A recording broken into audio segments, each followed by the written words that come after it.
It was a bit of a scorcher today. We're having a heat wave, so forgive me the disheveled look, the unshaven face. But I tell you, it's hot and it's humid. Yet, I'm sure you can see the view from outside my window, that lovely dusky evening that I often talk about. Welcome to Arm Wrestling with COVID-19 in London. This is number 27, and I think I'm coming to the end of this series of YouTube episodes on COVID-19. The Prime Minister has stopped his daily briefings, so I think I can spare you those regular YouTube episodes on the same topic, and will now just occasionally share one with you if there is anything particular to talk about. But today, I want to highlight two things. Those living in the UK are aware, or probably those living in England are pretty much aware that the lockdown is being eased, that the rules are changing, the guidance has changed, the scientific and medical advisors are talking about opening up England. The Prime Minister is talking about an end to hibernation and the startup to the economy. Starting on the 4th of July. So we've got roughly another 10 days to go. And to be honest with you, I'm concerned, and I'm not the only one who's concerned. Lots and lots of people are concerned because I believe that we have to be careful. The virus is still there. The cases are still there. And when we reduce the 2 meters or 6 feet to 1 meter, 3 feet, it is inevitable that by halving the distance, you are multiplying the possibility of getting the virus. And when you look at what's happening on the streets, probably in the future in the pubs and restaurants, on the beaches, because it's such a hot week, it worries me that we might be exposing ourselves to another spike, another peak in this virus, and that will not be pretty. But let's stay optimistic. Let's say that that's not going to happen, or if it were to happen, by the time it does so, sometime in autumn perhaps, we will have discovered that elusive vaccine that will help us all. But today, as part of the easing of the lockdown, two things have happened that I would like to refer to. The first one is that houses of worship, and I've spoken about this before already, houses of worship will open on the 4th of July.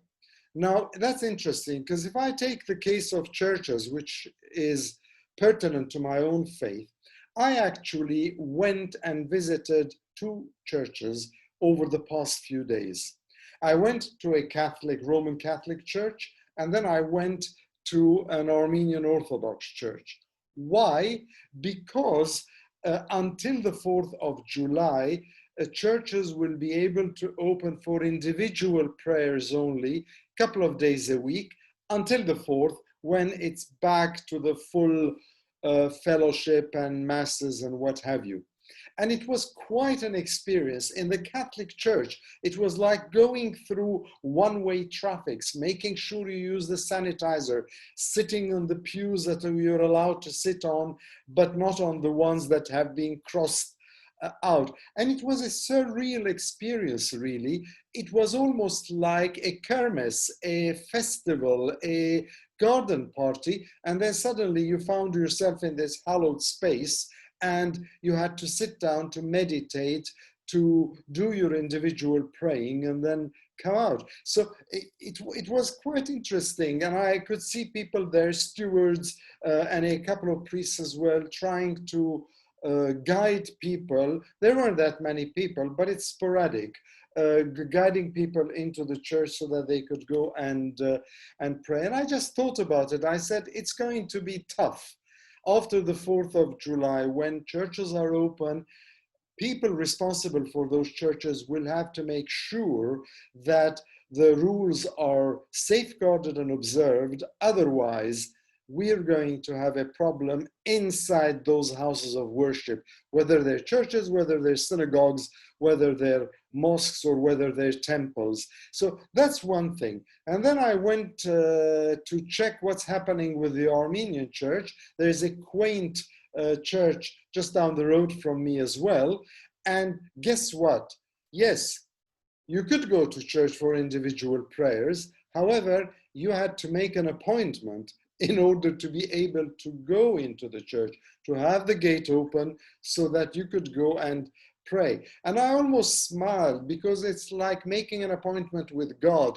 I want to come and have a conversation with you, but I need to make an appointment first. I wonder really if it were the reverse, will God make an appointment to come and talk to me as well? So it was quite interesting. But then we Armenians, and you know I'm Armenian, so I include myself in this bracket, we Armenians do tend to go into a sense of exceptionalism on these things. But hey, 4th of July, it's a new adventure, it's a new experience, it's the rebirth of an old experience, it's a renewal. And let's see how we're going to manage it, and are we going to be able to do it. And then the second thing I want to talk about very briefly, it's one of my bugbears, buses, public transport. Listen, those buses are supposed to have only 20 people in them. Those buses now, any passenger who goes into any of those buses must have a mask. After all, the Prime Minister said it's 1 meter plus. In other words, it's 3 feet plus a mask. And yet, have you been in a bus? Have you seen the situation in those buses? I looked at some of those buses. Some of the passengers didn't have masks. And what do you expect the driver to do? Is the driver going to go and fight with the passenger, or stop the engine and say, I'm not moving until you come down? I mean, this is not the Wild West, and we'd probably have a fight on our hands. So that's not going to work. Asking for the police to come every time there is somebody who refuses to come down from the bus, but also doesn't put a mask for whatever cranky reason, it's an issue. It's really an issue, because buses, trains could also become breeding grounds for a spike, a renewal of this virus. So we have to be careful. We really have to be careful. And this is why I have my misgivings. This is why I understand. I so understand that we have to choose, that there is life and livelihood, that between lives and livelihoods, between health and economy, we can't forget one totally and just focus on the other. Otherwise, we'll really be in a recession and will not be able to climb out of it. But at the same time, we also must be careful as to how we deal with it. When the Prime Minister says stay alert, that's rubbish. Stay alert could mean anything to anybody. And yet I'm really surprised. Why is it that some people are so frightened, are so concerned, are so anxious, and there are others who aren't at all, who think it's all a big joke, and then now the rules have been eased and they can do whatever they want? That is selfish. We're not out of the danger zone yet. The medics are telling us this. Only today, the GPs, the nurses, I don't know who else, came out with a letter saying, be careful, we're not out of the danger zone. We might end up again having those, can you imagine, 40,000 deaths we had? Are we going to risk another 40,000? No. I'd better get ready and pray after the 4th of July that this doesn't happen. So this is all I wanted to say today. Take care. Please take care. Keep safe, keep well, but be considerate of others as well. Human nature is not only defined by selfishness, it's also defined by compassion. And on that, I'll leave you.